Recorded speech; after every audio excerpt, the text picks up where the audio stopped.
Great. So I am in the enviable position of being between you and the beach. So I will hustle through this and try and get you out of here as quickly as possible. So thanks to the ARIN board for the opportunity to present this work on economic factors affecting IPv6 deployment. This work was sponsored by ICANN's Office of the Chief Technology Officer. So despite more than a decade of evangelism on behalf of v6, the internet community has not yet succeeded in moving the world to a new networking standard. Technologies like NAT and secondary markets for v4 numbers have introduced major economic efficiencies that have extended the life of v4. Therefore, it's not really correct to call the v4, v6 transition a migration, really. Rather, it's a standards competition, and we need to understand better the dynamics of that competition and its implications for the future of the internet. Given this problem, we wanted to research what economic incentives affect decisions by operators to deploy v6 and what factors could best explain the observed levels of v6 adoption at the country level, and how do translation and tunneling technologies, which serve as a bridge between the incompatible standards, alter the economic incentives to remain with v4 or deploy v6. So there's, as an academic, there's an extensive economics literature on network migration. When strong network externalities are present, timing is everything. Adoption decisions are path dependent, and convergent on a common protocol is not reversible, as it creates a lot of inertia and lock-in. So when IPv6 was first developed, there was really no economic incentive or motivation, rather, to adopt it. So it was v4, not v6, which spread like wildfire during the early years. And widespread compatibility across the entire market raises the cost of switching to a new standard that is not compatible with the old one. So the proposed dual stack migration model envisioned by v6 designers had two fatal problems. One is that it doesn't reduce the demand for v4 numbers, and the other is that v6 deployers take on additional costs while those who remain on v4 do not. But some people have said that there's a last mover advantage because of these problems, but I'd say that's too pessimistic. A last mover advantage would equilibrate on everyone remaining on v4. But fortunately for the transition, that's not a correct view, right? As a factual matter, there are first movers and there are numerous early movers. And on the other hand, though, those decisions seem to be independent and uncoordinated, and almost randomly distributed across AS operators. So IPv4 address space exhaustion is a constraint on an operator's growth. Growth in the v4 internet requires purchase of increasingly expensive v4 number allocations in the market and ever more intensive sharing of globally routed v4 numbers. In contrast, v6 numbers are abundant and inexpensive, and deployment opens the door to less constrained growth. But v6 deployment does, however, incur significant initial and ongoing costs that are caused by the necessity of maintaining compatibility with v4. Because of that need for backwards compatibility, v6 deployment does not immediately eliminate an operator's need for v4 addresses, nor does it eliminate the need to share those addresses. So the key drivers of the deployment game then is an operator's kind of subjective assessment of the value of network growth to its business and the relative cost of that growth plan that involves either an IPv6 deployment or one that does not.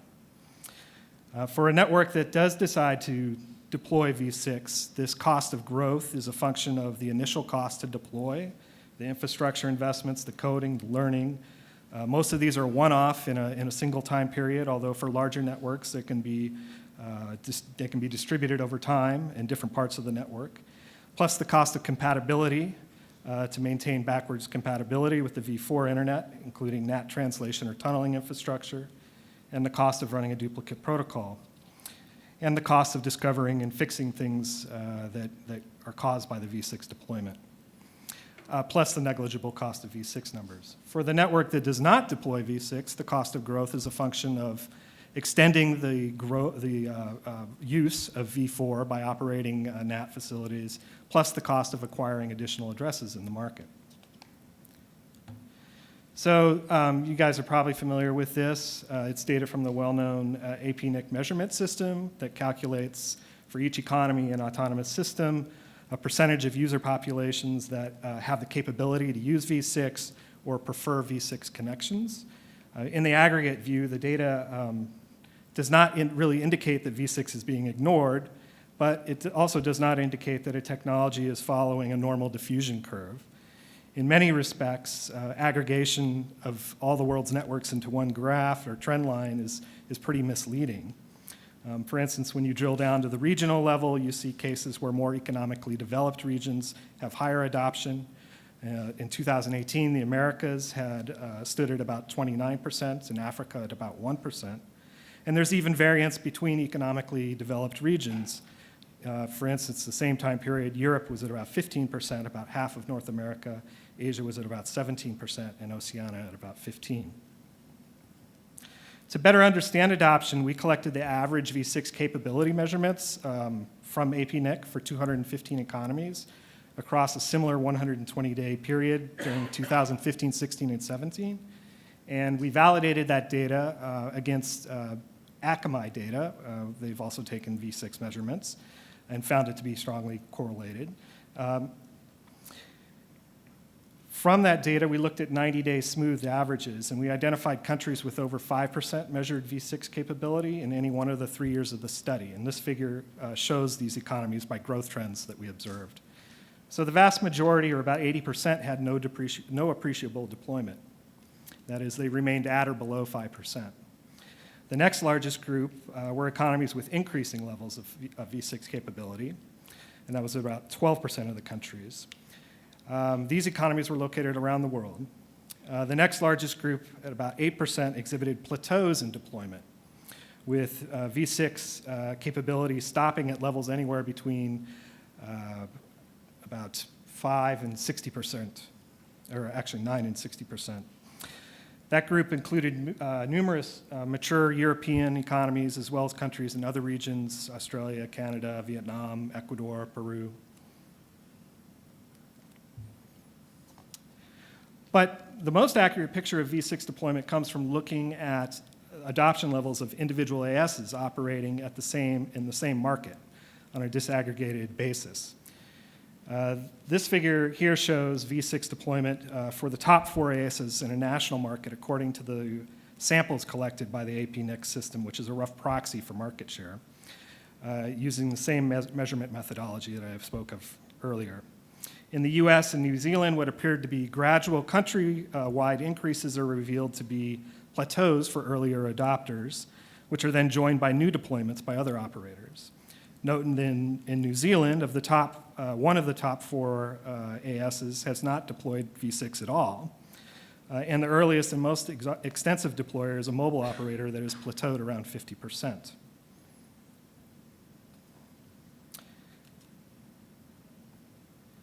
This gives you a sense of some of the plateauing countries. And again, you see some variance between the operators. They're not all following the same pattern. For instance, in Belgium, you see there was some coordinated action between the operators with the regulator, and 3 of them got up to around 75%, although there still remains one operator that has no deployment there. In the interest of time, we'll skip through this. So we next developed kind of an economy-level data set covering the 2015 to 17 period, looking at macrosocial factors in IPv6 adoption. So this included the APNIC measurements, but also world development indicators published by the World Bank, as well as fixed broadband and wireless market concentration measurements, as captured by the Herfindahl-Hirschman Index from Facebook's Inclusive Internet project. Our findings so far are pretty consistent with our understanding of the economic incentives to adopt V6. We found higher levels of V6 capability are correlated with greater country-level GDP per capita because IPv6 deployment is costly. Network operators in countries with greater wealth are more likely to risk money on it. Examples would be lots of fixed broadband networks in Western Europe, Japan, United States, Canada.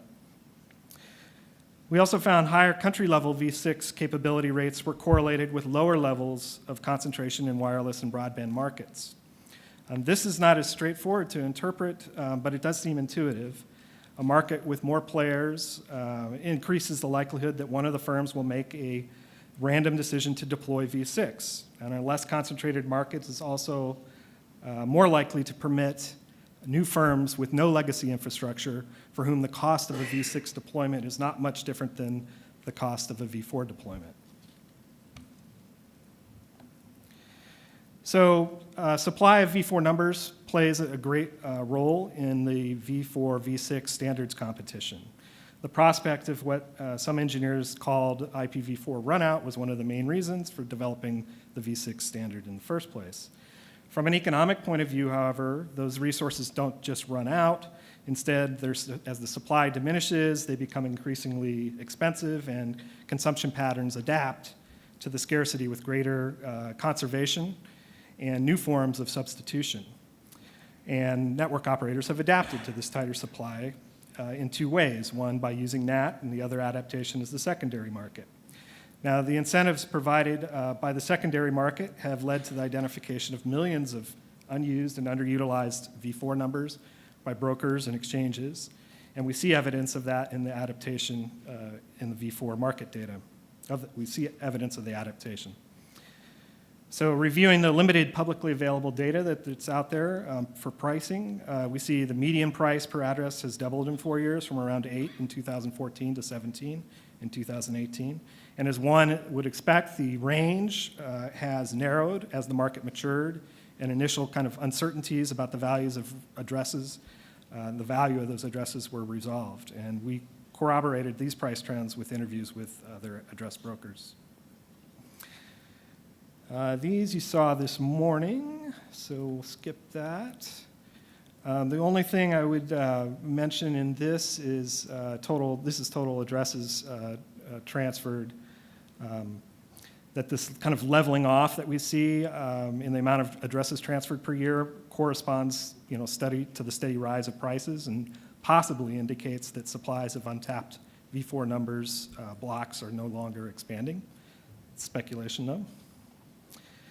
So who's buying these resources? The answer is cloud service providers. So CSPs are a rapidly growing market, as we all know. Interviews revealed that in terms of the numbers of customers and interconnected hosts, the cloud networks represent some of the largest networks ever connected to the internet. And while this market initially served, or mostly served individual developers, enterprise use of them has grown tremendously over the last few years. CSPs are buying V4 numbers because enterprise networks are lagging behind in IPv6 deployment relative to the public provider networks. One interviewee said that only about 5 to 7% of enterprise network traffic is V6 enabled, and that assertion can be corroborated by NIST estimates, Department of Commerce estimates of industry V6 deployment. Enterprises are also slower to upgrade their applications, particularly if they have current revenue from them. This drives demand for V4 addresses amongst the cloud providers, as each instance of service that they're providing to these customers may require a globally routed V4 address. But you have other networks acquiring V4, including the growing ISPs such as Charter and Indian Mobile, Reliance Jio, which while using V6 still have great demand for V4, given the scale of their networks and the need to connect to IPv4 hosts.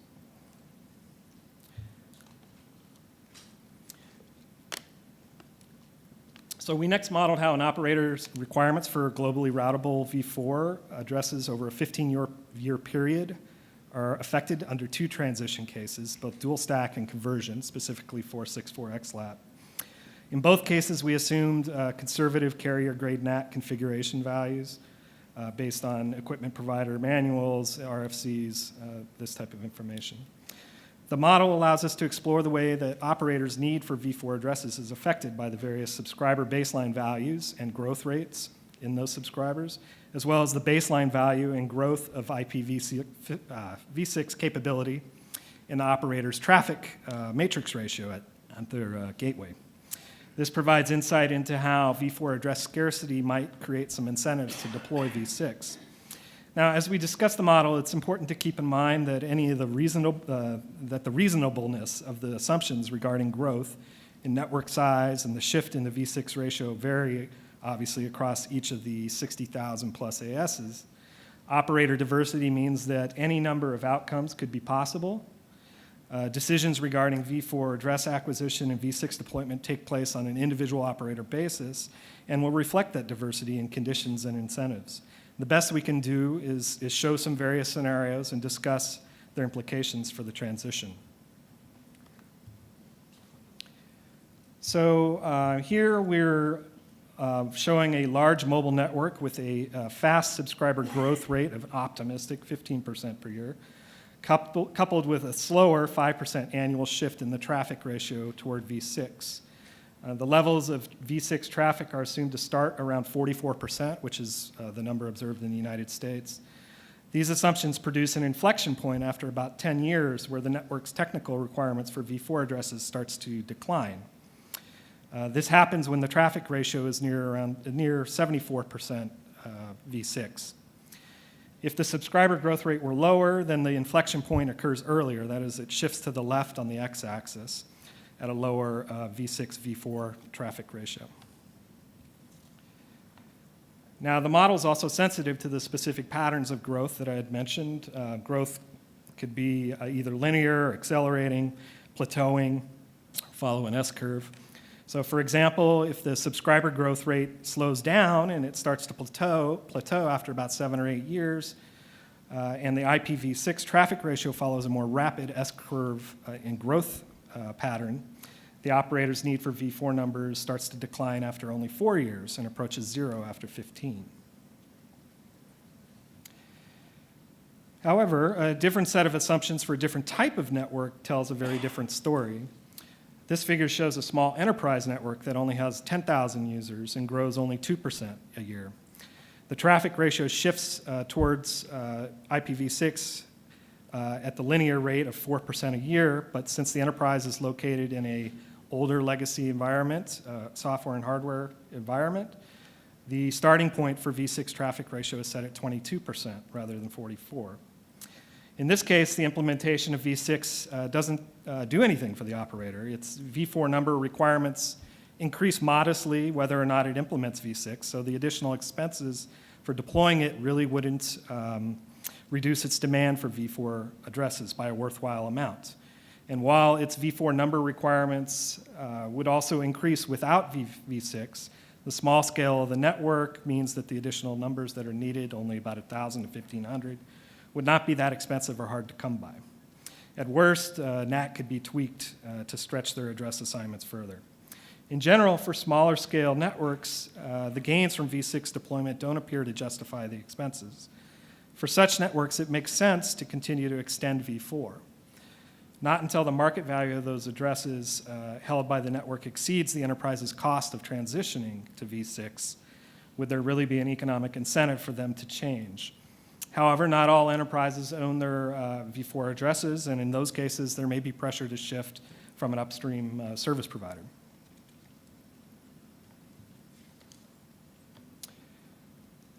So we've seen a scenario where we had a growing mobile operator that may be in a position to sell surplus v4 addresses back into the secondary market. But it's also possible to posit scenarios where large providers might want to hang on to their v4 numbers. This figure represents assumptions about a major cloud service provider. It assumes 60 million subscribers to start with an S-curve growth trajectory and their numbers over 15 years. The v6 traffic ratio is assumed to grow rapidly at first, but then plateau at around 70%. We have also assumed a lower starting point for the v6 capability traffic ratio because CSPs interact with a lot of enterprise networks likely to have lower v6 deployment rates. So the model shows the v4 requirements for a CSP declining steadily for 5 years while the traffic ratio shift rate exceeds the subscriber growth rate. As the shift rate levels off, however, the requirement for v4 numbers starts to increase again as the subscriber growth continues. Thus, some operators might, despite experiencing increases in v6 traffic and declines in their immediate v4 requirements, continue to hold on to v4 resources. in the face of uncertainty about future v6 traffic ratio and v4 prices. While the traffic ratios are operator-specific, such a scenario definitely could occur given numerous economies that are exhibiting plateauing growth currently. So in conclusion, there's good news and bad news in our findings for IPv6. The good news is that v6 is unlikely to be what's called standards orphan. For network operators that need to grow, particularly mobile networks where the software and hardware ecosystem's mostly converted, v6 deployment can make economic sense. It mitigates major constraints on growth and can provide a path out of the operational complexities and costs of large-scale NAT. Our modeling of the dual stacked and conversion method shows that for a fast-growing network, v6 deployment can tame but not immediately eliminate the requirement for more v4 number resources. The key variable is how quickly that traffic ratio shifts towards v6, and the rising price of v4 numbers provides an additional stimulus to deploy.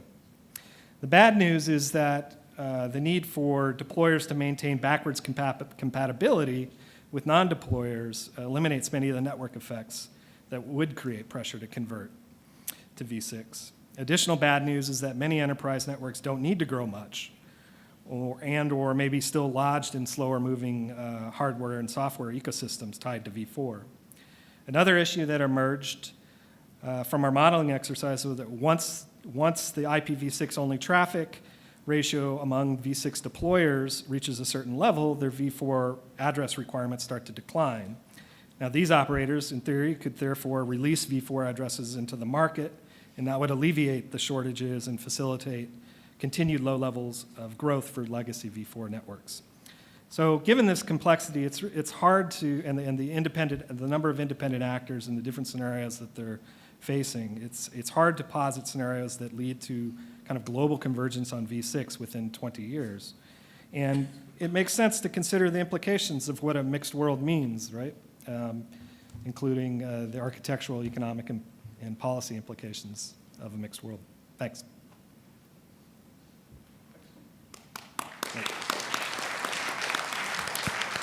Okay, any questions?